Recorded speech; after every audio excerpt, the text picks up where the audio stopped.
Hey guys, Papa Dan, how's everybody doing on this Monday evening? The first thing that you'll probably notice is, or at least I hope you'll notice, is the quality of the video is going to be a lot better. I've added four 4-foot LED shop lights, one on each wall in the room here, going so they go all the way around the track. I'm trying not to spin too fast because I don't want to make you dizzy. But they made a huge difference here in the train room, and I'm hoping that huge difference translates onto the video.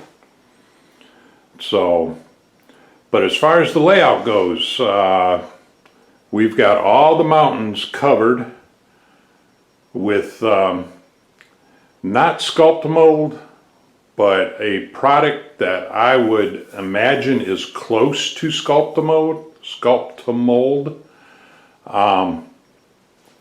What it is,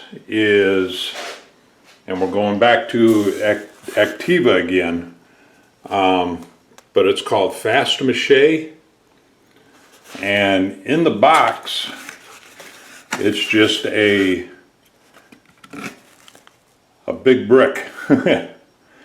And this is what it looks like. This is a previous box that I have, what's left of a previous box. And you just break that up and then mix this with water, and you can mix paint right in with it to color it. But that's what I was using. It's a lot cheaper than the Sculptamold is. And when you get it on here, it's as hard as a rock. And as you can tell by looking at it, it's covered up all of the basket weave that was underneath the plaster cloth that I'd put on. It's covered all that up. You can't even see that anymore. So all the mountains going all the way around are all done. They're all covered. Haven't started on the waterfall yet.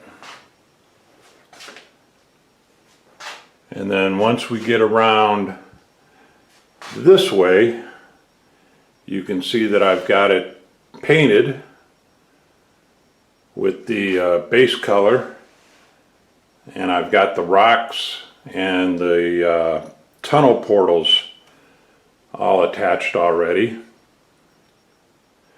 And on this side, what I did with the rocks, and you'll see once I get around to the other side the difference, but what I did with the rocks on this side is I went with, come on, focus, there you go. I went with 2 tones of gray and a black wash, because I wanted the rocks to look, this is going to be the winter side, and I wanted them to look kind of cold. Yeah, I'm not real sure how to explain it other than that, but you know, to me, and I've got a couple of spots that I've got to touch up with paint there, but to me, just looking at rocks on the winter side, they would be more cold looking and not very colorful, if that makes sense. So that's what I did on this side. And we got the tunnel portal added here. So this side is ready for the ground cover. Now if we come around to this side, you'll see that I've got the ground cover already on this side, which is just a kind of a light brown, reddish brown sand that I sifted down and actually sifted it through a nylon to get it this fine. And then on this side you can see where I've got a little more color on the rocks.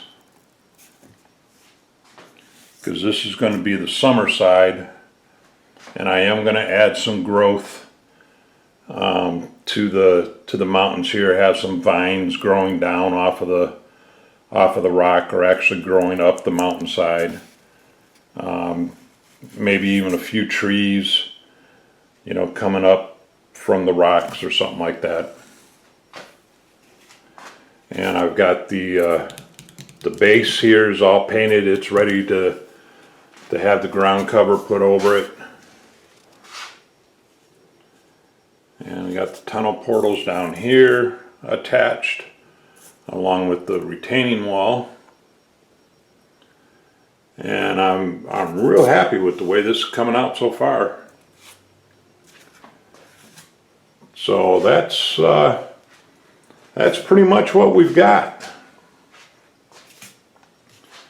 So we're not going to keep you a long time, make up for the last couple of videos that were longer.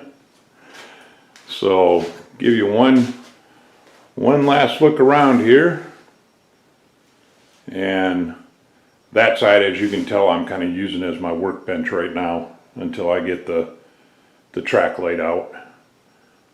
But that's where we're at. So the next thing we'll be doing is adding the ground cover here, and then I'll probably go ahead and put the ground cover, get this side painted, and get the ground cover so this center portion here will be almost done. And then we'll move on around this way and start getting the mountains here. So that's where we're at the Mountain Range Railroad. It's been a little slow in the making, but we're gonna get there. So until the next update, guys, hope you all have a good week, and we'll talk at you next time. Bye.